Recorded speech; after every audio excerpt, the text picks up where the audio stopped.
Welcome to the Fit Girl Magic podcast.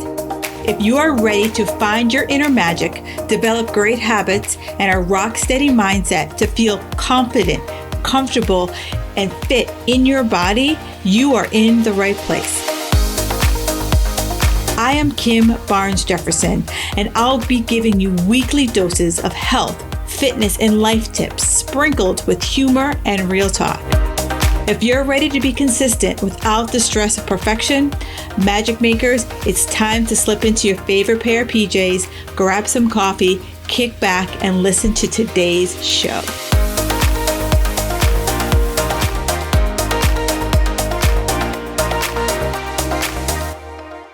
Hey, Magic Makers, a great iTunes review of the week. I want to thank Ms. Robin for leaving this awesome review. She says, great information, humorous host. If you're over 40, you need this information. Listening here can save you time and frustration with regards to your health. Kim is a great host with valuable information and humor infused.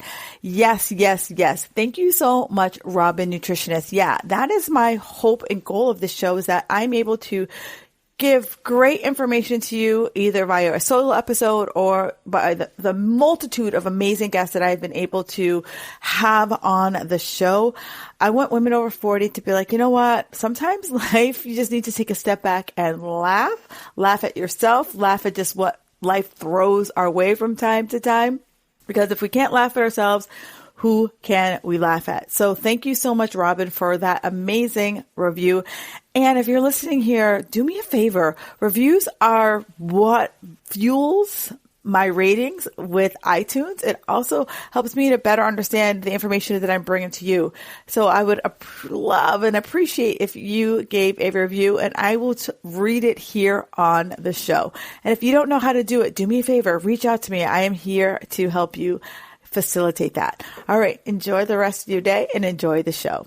Hey, Magic Makers, Kim here. And I have this interesting statistic. Did you know that nearly 45% of women over 40 are eating fewer than 1,500 calories a day? And they still feel like the scale is still punking them. And I want to know, like, is that someone like, does that sound like you? You know, give me 2 minutes and let's talk about why you feel like your results have ghosted you and why you feel like, I always say I help women who feel like their bodies gave them the finger, and how can we bring back our bodies without feeling like we need to starve ourselves on celery sticks and sadness, right? We don't need that. I spent too many years eating out of freaking Ziploc bag and I ain't going back.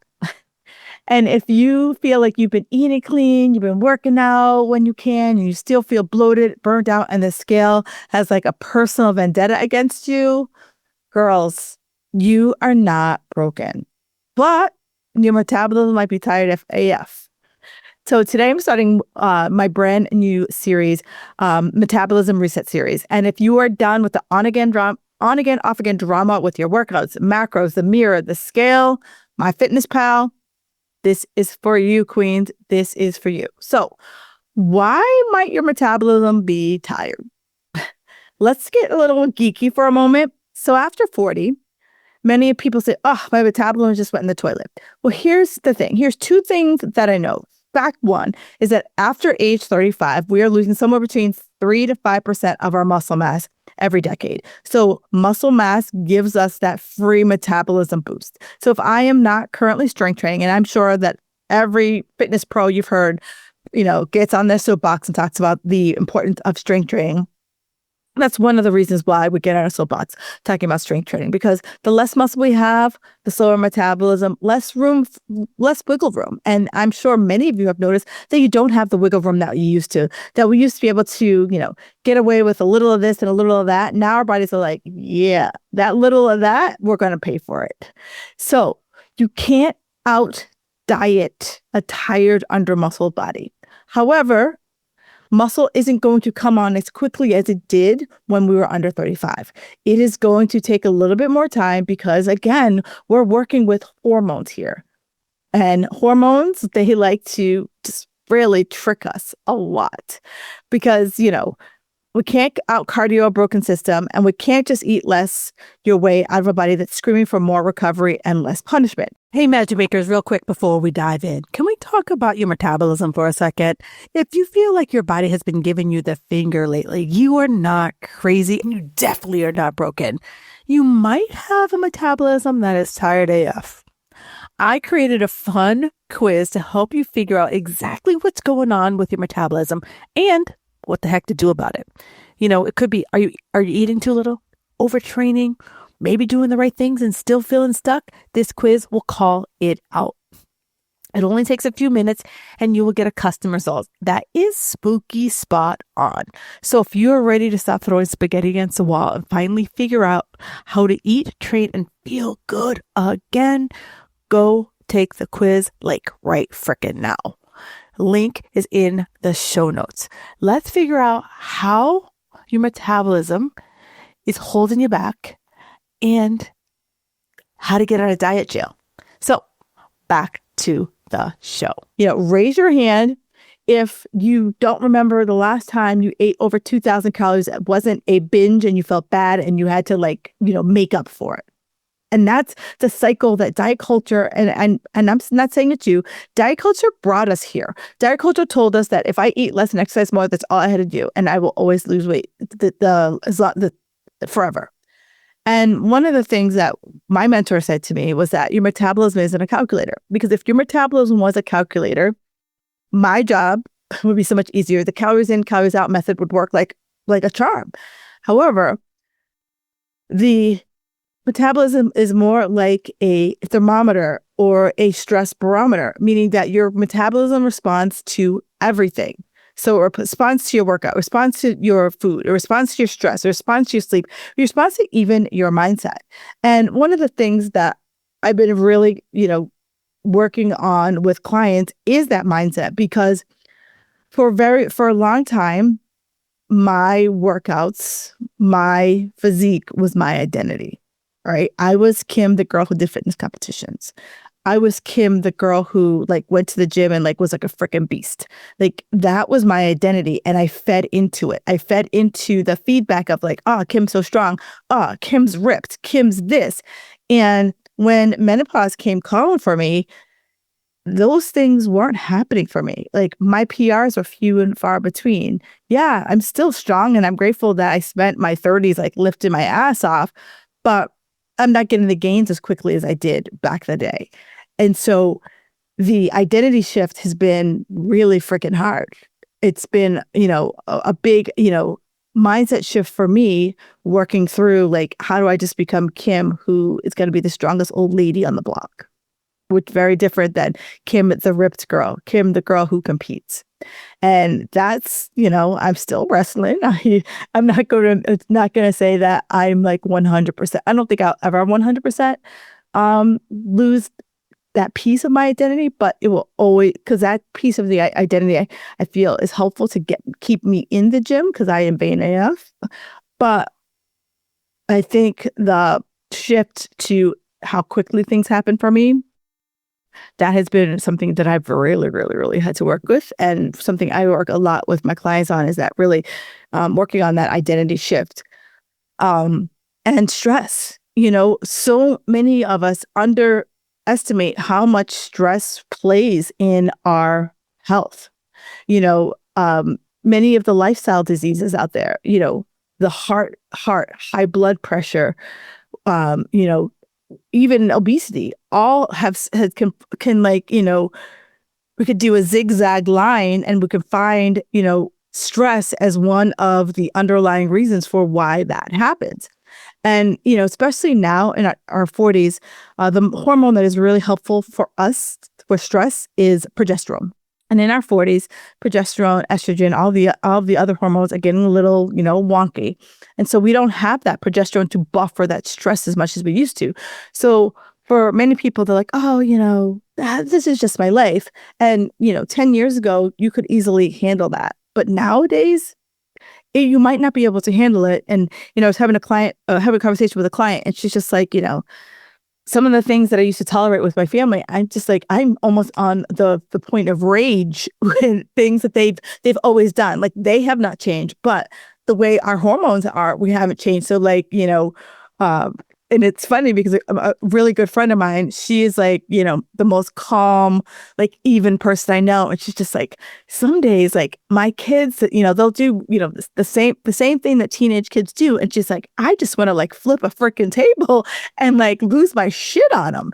And that's 40 something, right? Like we just don't have the tolerance. And so we have to start looking at ways to truly manage our stress and not be like, oh, this is just my life. Because I can get on my soapbox about stress and I'm not going to get on my soapbox, but it's like, a lot of times we have to look at ourselves and just check in. Like, we're constantly stressing the system with the like actual stress in our life, but the low calories, the poor sleep, your metabolism, is just like, hey, I got to hit the brakes because I'm trying to plug my finger in the dikes of so many systems that are like screaming. I don't know if you ever watched any of those like Titanic like movies, right? Where like it's the like disaster movies where like, one system fails, then another system fails, and everyone's just like running around trying to like, get something moving so that the plane or the boat or something doesn't crash.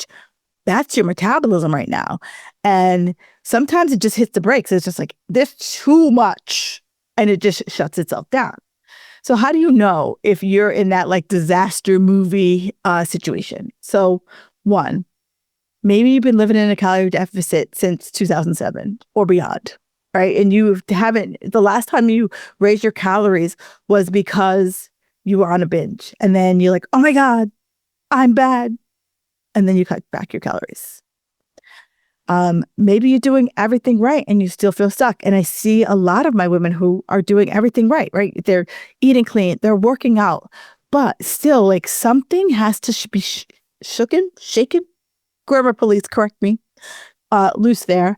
And maybe you're just done obsessing over every damn gram of protein, like it's life or death. And I'm in that third category. I was done. I could not weigh and measure my food anymore. I could not track my food anymore. I just was like, uncle, for the love of God, I've done this for like 15 fucking years. And I was like, I'm ready. I was tired AF. I was so tired. So if this sounds like you might be stuck in one of these zones. And, your metabolism is tired AF. Waving the white flag if you feel like no matter how much sleep you get, you still wake up and feel like you could go back to bed. Your afternoon, like you always need that 4 p.m. pick me up. The scale, it goes up, it goes down, it goes all around, and it never has a consistent scale drop. You need a rebuild. You don't need another crash diet. Your metabolism is tired AF. Maybe you're in a holding pattern. This is the second category here. You're not tanked, but you're definitely cruising without a seatbelt.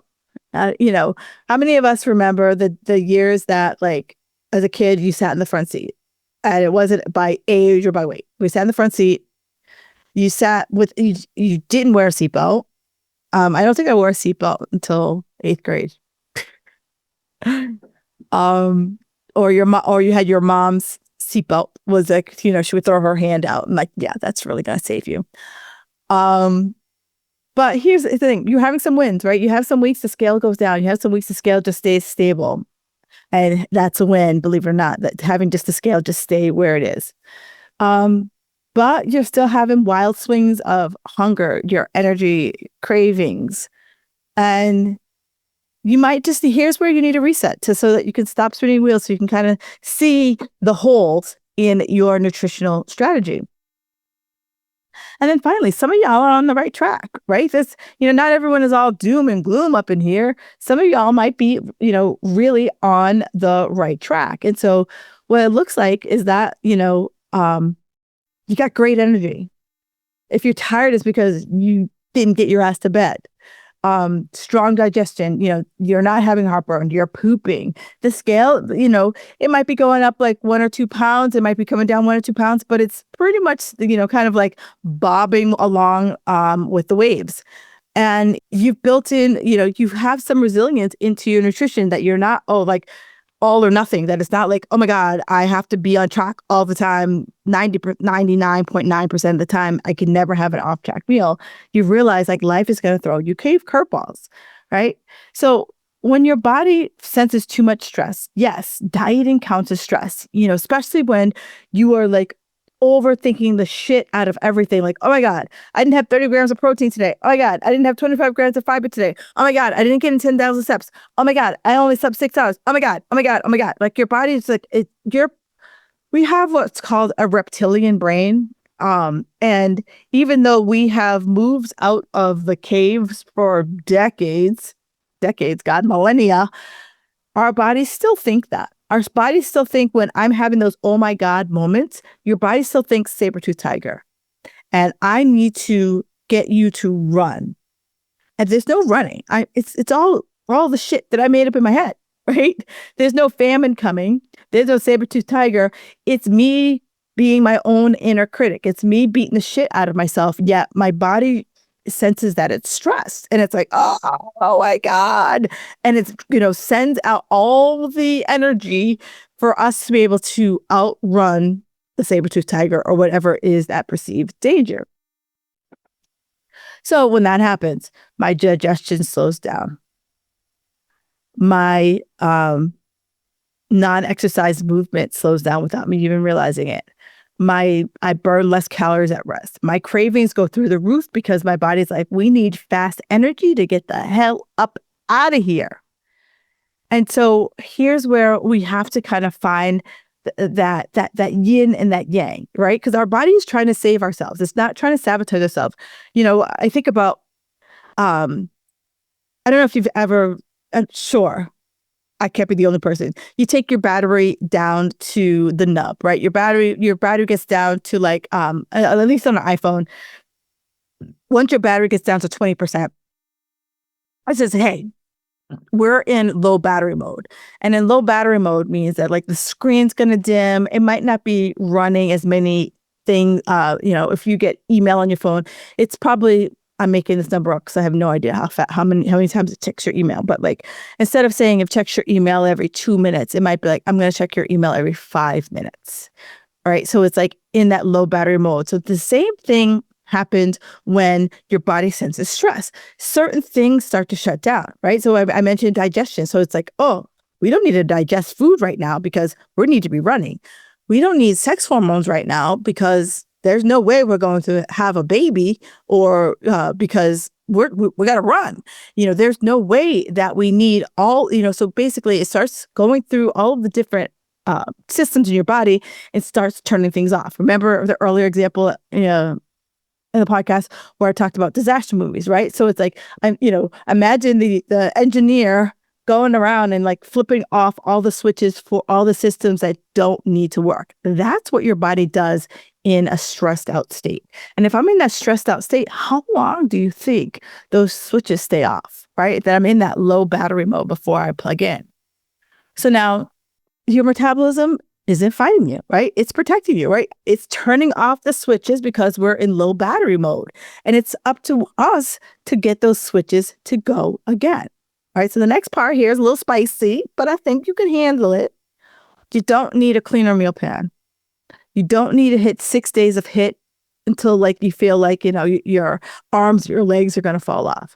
You need a strategy that works for your life, that's science-based, and we need to be able to reset your system, not in a hardcore way, right? So as again, one of my mentors told me that fat loss is not a calorie game, it is a hormonal game. And so for us it's instead of us relying on here, follow the plan, here's where I have to start being a little bit more intuitive. I have to start honing into what my body is doing. I had a woman on the podcast who she was an over-exerciser, recovering one right here. And she talked about how when she started her healing journey, she was working with a Chinese medicine person. And the Chinese medicine person goes, her name is Kristen. She's like, Kristen, if you can't hear your body whisper, how can you hear it scream? And for many of us, our body has been screaming at us for years, right? The hunger, the lack of sleep, the soreness, the just malaise sometimes when it comes to working out, the overthinking because you want to get it right, because we were told we needed to be perfect, couldn't be average, right? So here's where we kind of flip things around and we focus in on that hormonal balance. So it's like, how much food do I actually need to like fuel my recovery? Smart strength training. So it's not about hours and hours at the gym and body part splits. It's like, how can we be smart about training and building muscle? Sleep is a non-negotiable. It is literally like I work with my clients on creating non-negotiables, and sleep was when I first came up with this whole non-negotiables. Sleep was my number one thing because I was I'll sleep when I'm dead kind of person. I was I would open the gym and close the gym. So sleep, my body was like, girl, we don't know what this is. And I fought it for a really long time. But now I feel like a rock star when I get at least 7 hours of sleep. If I get less than 7 hours of sleep, even like 6.5, I feel it. I feel the difference in that 30 minutes. And learn to manage your stress like your job depends on it. And even sneaky stress. Some of us know like when we're stressed out, but I'm talking about the sneaky stress. The stress where you're worried about even things that you don't think are stress, and I don't want to go, I could do a whole podcast on this about stress. But I wanted you to think about like the emotional stress, worrying about, oh my God, did my kid make the team? Did my kid do well on the test? Worrying about, oh my God, I didn't get 300 grams of protein today. Or, oh my God, I didn't get 400 grams of, fiber in today. Those little things, even though you don't think of it, it adds up. One of the things that was a surprise for me is that I've been wearing this Aura ring for the past year now. And one of the things that was very surprising about stress, this podcast. I don't think this. I love this podcast. It doesn't cause me stress. At least I didn't think it caused me stress. But what it causes is that I want this podcast to be great, right? So like my energy is heightened because I want to bring the energy, and it's like after I do this, I need to do something that helps me bring my stress level back down. So I can't do a solo episode and then go into like a podcast interview because my stress levels will be super high. So it's been a really interesting, checking in on what, varying stress levels. Cause right now I don't feel stressed, but I'm going to look at my Aura ring. It's going to be like, girl, you were stressed for 25 minutes. So really thinking about what that looks like. And again, I'm going to have a whole podcast about stress because I think it's just so, underrated as to why I'm not getting results. Because, imagine, waking up with energy. Imagine no longer having that 3 p.m., 4 p.m. energy crash. Eating real meals and feeling satisfied and not wondering what did you miss in your checklist of meals. And finally, actually trusting your body and being like, you know what? I ate this and I feel satisfied. I don't feel stuffed. I don't feel bloated. I don't feel like I'm going to poop my pants. I don't feel like I'm going to burp up everything. Right? So if you're nodding along right here, it's time to stop guessing and knowing. I created a free quiz called Is Your Metabolism Tired AF?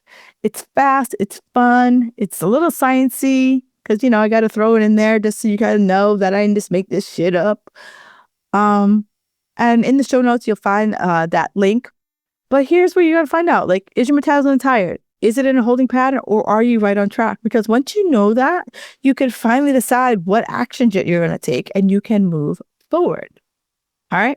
So this is episode 1. Next episode, we're going to talk about if your metabolism's tired AF, what the heck do you do about it?